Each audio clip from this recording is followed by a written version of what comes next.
Alors, non seulement ils peuvent l'être, mais en plus ils doivent l'être. Mais la deuxième question, les Olim ressentent-ils le besoin de s'intégrer spirituellement? Les Olim sont tellement débordés par tous leurs problèmes déjà. Tous leurs problèmes d'intégration, tous les problèmes administratifs, les problèmes de parnassa, les problèmes d'éducation. Alors évidemment, ils sont pas là-bas, c'est pas ça leur problème et c'est pas ça notre but non plus. Et notre but à nous, en premier lieu, c'est de comprendre. Vous savez, il y a un dicton comme ça, chassidique, qui dit que la gashmiut, c'est-à-dire la matérialité de notre ami, ça c'est notre spiritualité. Et donc notre rôle, avant qu'on leur parle de cours ou de quoi que ce soit, c'est de les aider justement à surmonter ces problèmes. Alors tout à l'heure, on parlait des problèmes d'éducation. Et c'est tout à fait vrai, ce que disait le Rav Cherki, ce que disait le Rav les Rabbanim, il y a déjà un problème d'identité au début, quelque chose qui fausse complètement la donne. Les Olim, en grande partie, sont persuadés qu'ils sont Haredim, et ils vont, alors on parlait des problèmes quand ils s'intégraient dans des structures qui étaient pas datiotes. Non, moi je pense qu'il y a des grands problèmes quand ils s'intègrent dans des structures Harediotes, justement. Et là, mais ils sont complètement décalés, et c'est en général une catastrophe. Alors il faut passer un temps, et moi en tant que Rastrabat, je ne suis pas datilomique, quoique j'ai étudié quand même 9 ans à Bethel et 2 ans à Kiryat Arba, et je ferme la parenthèse. Et ben on passe des heures à leur expliquer qu'en réalité, ce qui leur correspond, c'est les mosdot d'Atim Leumim.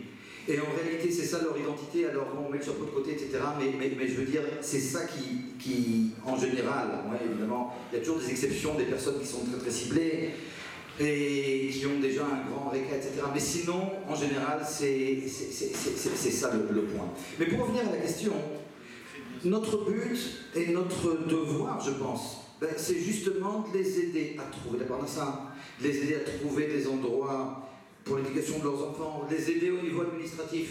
Et une fois qu'on a fait ça, alors là, ils sont dans notre poche, et c'est pas une tactique, je veux dire, c'est vraiment notre devoir.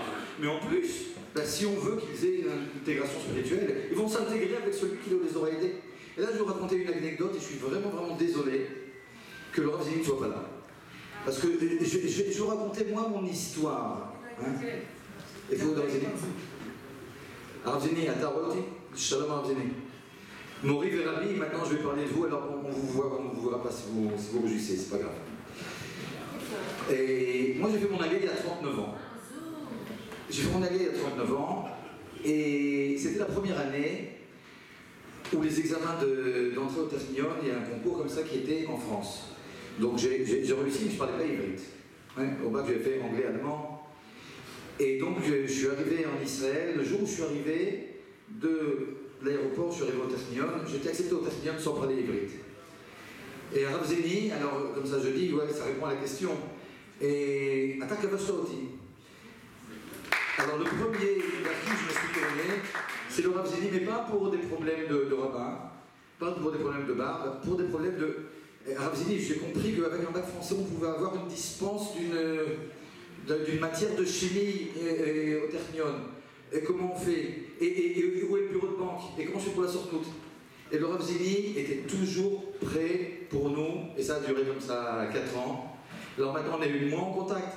Alors le Rav Zini a dit modèle, et pour nous, vous étiez vraiment le modèle. Et c'est ça qui est eu.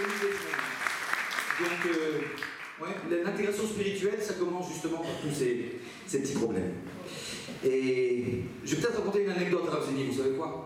Une anecdote qui a fait que, Lev Vanefesh, je me suis attaché à vous. La première fois que je suis rentré dans le bureau du Rav Zini, je ne sais pas pourquoi, j'ai posé une question pour une dispense d'une matière, et il m'a raconté une anecdote. Rav Zini, vous m'arrêtez si ça ne vous intéresse pas, que je raconte l'anecdote. Alors il me dit comme ça, je te racontais une histoire. Quand j'étais à la fac, il y avait un petit jeune comme ça qui étudiait avec ses mains, un petit Haredi, et puis derrière lui, vous vous rappelez Rav Zini, l'histoire? Derrière lui, il y avait comme ça des fachos qui étaient assis et qui lui disaient sale juif pendant toute la hartza, quoi. Et lui, alors le Rav Zini, comme tout le monde sait, il est ceinture noire de toutes sortes de trucs. Et avec quelques amis comme ça, ils se sont mis lors d'une conférence derrière les petits fachos. Alors le Rav Zini me dit, la première fois que je parle au Rav Zini, et puis je lui ai mis, dès qu'il a dit sale juif, j'en ai pris un, je lui ai mis une droite, 4 dents je lui ai enlevé. Ravzini, avec cette histoire, vous m'avez acheté. Alors je continue comme ça. Pour la deuxième question. Alors, en tant que Français, dispensez-vous les shiurim à vos élèves en français ou en hébreu? Votre but est-il de les intégrer aux Israéliens, au contraire, de les distinguer des Israéliens? Alors là, je vais vous dire comme ça. Deux petits points. En ce qui me concerne, quand je suis rave de la communauté Chabad de Gilo, les shiurim là-bas, je les donne en ivrit. Et j'ai une yeshiva pour francophones, Dat Menachem, au centre-ville. Là-bas, les shiurim sont en français. Maintenant, je vais vous dire, ça va peut-être pas plaire ce que je vais dire maintenant. Mais c'est un fait, c'est une espèce d'analyse comme ça, vraiment cliché. Ouais, c'est vraiment. Donc c'est vrai à 80%. J'ai eu le souffle dans toutes ces années d'enseigner un peu dans toutes les structures. J'ai commencé il y a 35 ans à Kfar-Maimon, j'étais prof de physique, après au lycée français, la Chavata Noir à Tzioni, et à Kirat Noir, chez le Rav Kling, le Rav Kling, Khamdat Adarom, à la Michlala. Bref, et il se trouve que pendant 35 ans, j'enseignais à des francophones, maths, physique et puis Gemara aussi. Et finalement, je me suis aperçu de la chose suivante. Quand on va faire intégrer un petit français, il y a 4 cas de figure. Soit il reste français, soit il devient israélien, soit il prend les défauts des deux, soit il prend les qualités des deux. Alors je vais vous dire comme ça quels sont les défauts des deux, mais encore en cliché, mais c'est quelque chose qui est réel, c'est quelque chose que l'on voit, et vraiment on doit tout faire, pas pour le rendre israélien, pas pour qu'il reste français, pour qu'ils gardent leur spécificité et avec les avantages des Français, avec les avantages des Israéliens. Parce que pour l'Israélien, celui qui a la carapace, mais c'est celui aussi qui a la Messirut Nefesh, c'est celui qui a la Vat Israël, c'est celui qui n'est pas égocentrique. Et le petit français, désolé pour ceux qui viennent de faire leur alia, mais en général, ils ont beaucoup de bonnes manières, super et tout, extra. Mais ils sont assez égocentriques et ils pensent surtout à leur nombril. Et alors, je vais parler juste des 2 cas de figure comme ça extrêmes, c'est le plus intéressant. Alors, il y a le petit français qui devient israélien. Alors, non seulement il est égocentrique, mais en plus il devient chutzpan. Ça devient un petit sauvage, c'est un monstre. Ouais. Alors, il y en a comme ça dans les prisons, vous savez, comme ça. Quelque part, vous savez que la Alia qui a rempli les prisons il y a quelques dizaines d'années, c'était l'Alia russe. Aujourd'hui, c'est l'Alia française, il y en a pas mal aussi. Alors, ces petits monstres comme ça, on risque d'en former. Mais de l'autre côté, alors il y a des élèves, et en général moins ils sont d'Atim, plus ils sont de Derech. Ma femme, pendant ces 30 années où j'invitais des élèves, quand les élèves de la Chavata Noir à Tzioni venaient à la maison, les élèves du lycée français qui étaient très français, très peu juifs, mais c'était les seuls qui débarrassaient après le repas de Shabbat. Ouais. Vraiment les bonnes manières. Alors, mais c'est vrai qu'ils pensaient souvent à leur truc, à ce qu'ils allaient devenir. Mais ces petits jeunes, une fois qu'ils allaient à l'armée, on les dirigeait, s'ils pouvaient être ravis, mais super, et s'ils pouvaient faire une saïrette, encore mieux. Et si on faisait en sorte qu'ils entretiennent aussi leur derech et leur bonne manière française, c'est extraordinaire, ça vient des malachim, ça vient des petits. Le Rav Seror, par exemple. Ouais, le grand, pardon.